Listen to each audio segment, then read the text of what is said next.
Study IQ IAS, अब तैयारी हुई अफोर्डेबल।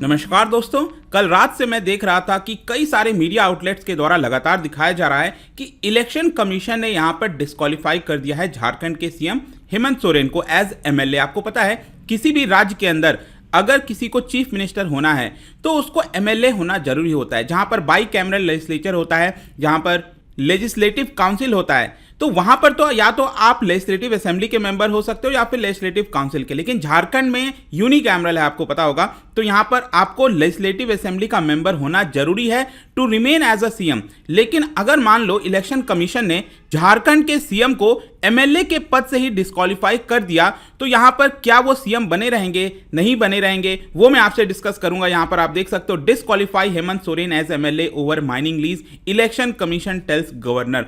फाइनल अब जो निर्णय लेना है वो गवर्नर को लेना है, वो मैं आपको डिटेल से समझाऊंगा कि हो क्या रहा है और इल्जाम क्या लगा है, क्या करप्शन का आरोप लगा है झारखंड के सीएम के ऊपर, वो हम समझेंगे। काफी कुछ जानने को है, चलिए आगे बढ़ते हैं। लेकिन उसके पहले ध्यान रखिएगा दोस्तों, यूपीएससी की तैयारी अब आप कर सकते हैं। 22 अगस्त से स्टडी IQ पर ये बैच स्टार्ट हो चुका है at a very affordable rate. 19,000 में आपको बहुत से फीचर्स दिए जा रहे हैं और स्पेशली इसके अंदर जो हैंड रिटन नोट्स होते हैं, कई ऐसी चीजें होती हैं जो आपको क्विक रिवीजन में काम आता है, वो भी हमारे द्वारा प्रोवाइड किया जाएगा। मेंटरशिप आपको दिया जाएगा ताकि आपको कोई दिक्कत है, प्रॉब्लम है, आप यहां पर पूछ सकते हैं। तो जल्दी जाइए और यूज करिए कोड हमारा अंकित लाइव, ताकि आपको मैक्सिमम डिस्काउंट मिले और आप इस प्रिपरेशन में आ सकें। इसके अलावा अगर आपको MCQs अटेम्प्ट करना है तो मेरे इंस्टा पेज पर जाइए, वहां पर स्टोरीज में जितने भी MCQs हैं उसको आप अटेम्प्ट कर पाएंगे।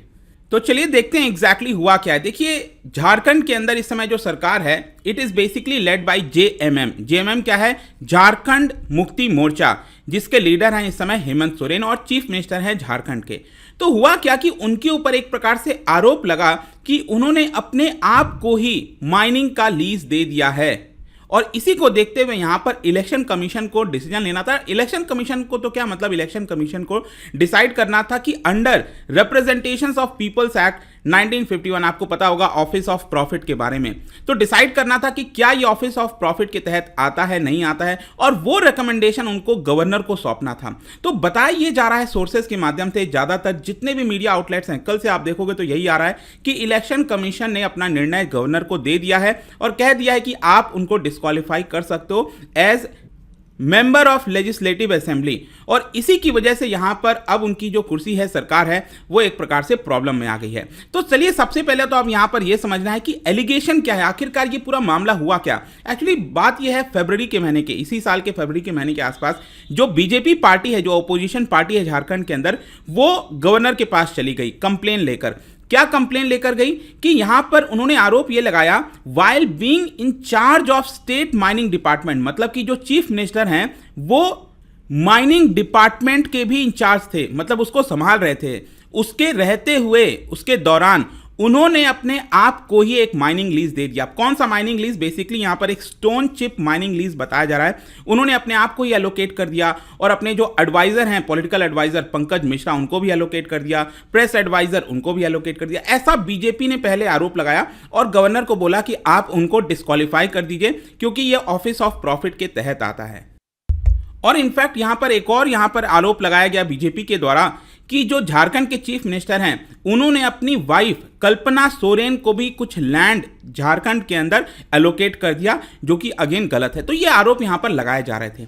तो एक्चुअली होता क्या है कि आर्टिकल 192 हमारे संविधान के अंदर ये कहता है कि यहां पर गवर्नर डिसाइड कर सकते हैं कि क्या किसी मेंबर को, इलेक्टेड मेंबर को डिस्क्वालीफाई करना है कि नहीं from the state assembly on the opinion of poll panel. अब समझिए, गवर्नर के पास पावर है अंडर आर्टिकल 192 कि वो किसी इलेक्टेड मेंबर को डिस्क्वालीफाई कर सकते हैं, लेकिन किसके कहने पर?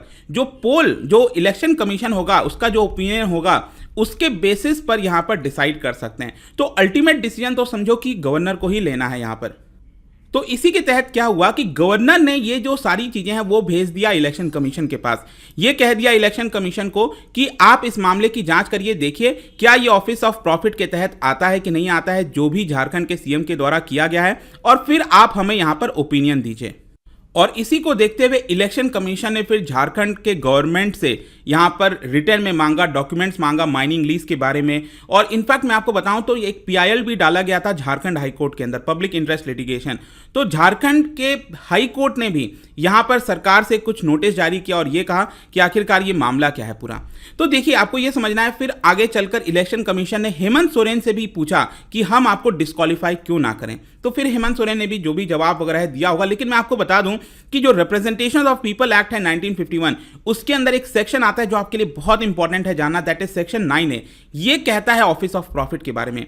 Section 9A of representation of people act ये कहता है कि अगर आप किसी सरकारी पद पर हैं, जैसे चीफ मिनिस्टर के पद पर हैं मान लो हेमंत सोरेन जी, तो वो यहां पर अपने आप को ही एलोकेशन नहीं कर सकते। जाहिर सी बात है, आप सोच के देखो ना कि अगर आप ही माइनिंग डिपार्टमेंट को संभाल रहे हो और आप अपने आप को ही कोई माइनिंग लीज एलोकेट कर देंगे तो वो तो ऑफिस ऑफ प्रॉफिट के विरुद्ध हो जाएगा, राइट। तो इसी को देखते हुए यहां पर इलेक्शन कमीशन ने हेमंत सोरेन से पूछा कि हम आपको डिस्क्वालीफाई क्यों ना करें। इनफैक्ट मैं आपको बताऊं तो जो आर्टिकल 191 है हमारे संविधान का, वो यहां पर 5 प्रोविजन देता है किसी भी एमएलए को डिस्क्वालीफाई करने के लिए। एक तो अगर वो ऑफिस ऑफ प्रॉफिट होल्ड कर रहा है, दूसरा अगर वो अनसाउंड माइंड का है, ही इज बीइंग इंसॉल्वेंट, या फिर उन्होंने अपना सिटीजनशिप दे दिया, या फिर पार्लियामेंट्री लॉ जो भी है वो कहता है उसके आधार पर। तो ये 5 तरीके से एमएलए को डिस्क्वालीफाई किया जा सकता है। ऑब्वियस सी बात है, ऑफिस ऑफ प्रॉफिट भी इसके अंदर आता है और इसी की वजह से आप कह सकते हो कि इलेक्शन कमीशन ने ये डिसीजन लिया होगा। वैसे मैं आपको बता दूं, जो गवर्नमेंट है, जो पार्टी है इस समय जेएमएम,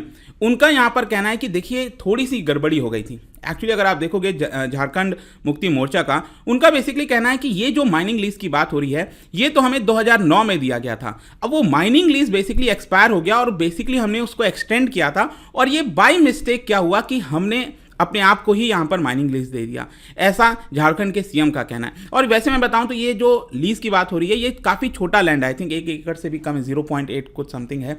तो बेसिकली यहां पर उनका कहना है कि ये एडमिनिस्ट्रेटिव एरर था जो हमने तुरंत संभाल लिया था। तुरंत जैसे कि हमें पता चला कि यहां पर खुद को एलोकेट हो गया है तो वो हमने वापस से उसको पलट दिया वो फैसला। ऐसा यहां पर जेएमएम जो पार्टी है वो ये कह रही है। लेकिन ऑब्वियस सी बात है, जो ऑपोजिशन है वो इसका फायदा उठाएगी और इसीलिए बीजेपी, अगर आप देखोगे तो जो लेटेस्ट चुनाव हुआ था 2019 में, यहां पर बीजेपी के पास 26 सीट्स हैं और जो यहां पर पार्टी है, गवर्नमेंट है, इसमें आप देख सकते हो जेएमएम के पास 30, जो कांग्रेस पार्टी है उनके पास 19। इस तरह से पूरा आपको सीट देखने को मिलेगा। और जेएमएम बेसिकली आरोप लगा रही है बीजेपी के ऊपर कि वो यहाँ पर जो ट्राइबल पीपल हैं उसको दरकिनार कर रही है, वो है, मतलब जो भी है वो आपका हो रहा है। फाइनली कंक्लूजन क्या निकलता है, देखो अब यहाँ पर जो मेन डिसीजन लेना है वो गवर्नर को। एक प्रकार से इलेक्शन कमीशन ने सुना दिया है कि ये ऑफिस ऑफ प्रॉफिट के तहत आता है और गवर्नर में भी हो सकता है अभी जब आप ये वीडियो देख रहे हो शाम तक, कल तक डिसीजन अपना ऑफिशियली दे देंगे और फिर यहाँ पर उनको अपना सीएम पद से हटना पड़ेगा। अब देखो होता क्या है कि जब वो सीएम पद से हटेंगे, यहाँ पर जो ऑफिस ऑफ प्रॉफिट का पूरा मामला है ना, उनको सीएम पद से हटना पड़ेगा क्योंकि वो एमएलए नहीं रह सकते। तो एक तो उनकी सीट खाली हो जाएगी। आपको पता है जैसे ही कोई सीट खाली होती है 6 महीने के अंदर चुनाव कराने पड़ते हैं। तो मे भी हो सकता है कि वो वापस से उस चुनाव को लड़ें और फिर वापस से सीएम बन जाए। या फिर आपको ये भी पता है कि कोई भी पर्सन यहाँ पर सीएम बन सकता है और 6 महीने के अंदर उसको मेंबर होना पड़ेगा लेजिस्लेटिव असेंबली का। तो मे भी हो सकता है डिस्क्वालीफाई होने के बाद वो फिर से तुरंत सीएम बन जाए, उनकी पार्टी समर्थन दे दे। लेकिन अब देखना होगा कि एग्जैक्टली गवर्नर का क्या फैसला है। काफ़ी ज़्यादा इसको लेकर बहस चल रही है, लीगल ओपिनियंस देखे जा रहे हैं कि मे भी हो सकता है गवर्नर और भी कई सारे जो है रिस्ट्रिक्शंस लगा दें सीएम के ऊपर, देखना होगा। इसके अलावा अब ये भी हो रहा है कि यहाँ पर आप देख सकते हो जो उनकी वाइफ है कल्पना सोरेन, वो यहाँ पर चीफ मिनिस्टर बन सकती हैं कुछ समय के लिए, जब तक वापस से हेमंत सोरेन चीफ मिनिस्टर ना बन जाए। तो ये पूरा मामला अब देखना होगा एग्जैक्टली सारी चीज़ें कैसे टर्न आउट होंगी। लेकिन जाने से पहले एक इंटरेस्टिंग क्वेश्चन, क्या बता सकते हो जो चीफ मिनिस्टर की सैलरी होती है, अलाउंसेस होते हैं, वो कौन डिटरमाइन करता है, गवर्नर, स्टेट लेजिस्लेचर, प्रेसिडेंट या फिर पार्लियामेंट? इसका राइट आंसर आपको पता ही है, मेरे इंस्टाग्राम पर तो मिलेगा ही। वहां पर अगर आप नहीं है कोई बात नहीं, टेलीग्राम से भी ले सकते हैं इसका सही उत्तर। मैं कई सारे जो एमसीक्यूज हैं वो यहाँ पर स्टोरीज में डालता रहता हूँ। बाकी अगर आपको पीडीएफ चाहिए तो टेलीग्राम पर आइए, अलग अलग सोशल मीडिया पर आप जुड़ पाओगे। और जैसा मैंने बताया, यूपीएससी की तैयारी अब आप कर सकते हैं by using the code Ankit live at a very affordable rate. हमारे वेबसाइट और ऐप पर जाइए और इसका ज़्यादा से ज़्यादा फायदा उठाइए। आई होप कि वीडियो आपको पसंद आया होगा। मिलता हूँ आपसे next time. Till then, thank you very much, see you soon. Study IQ IAS, अब तैयारी हुई अफोर्डेबल।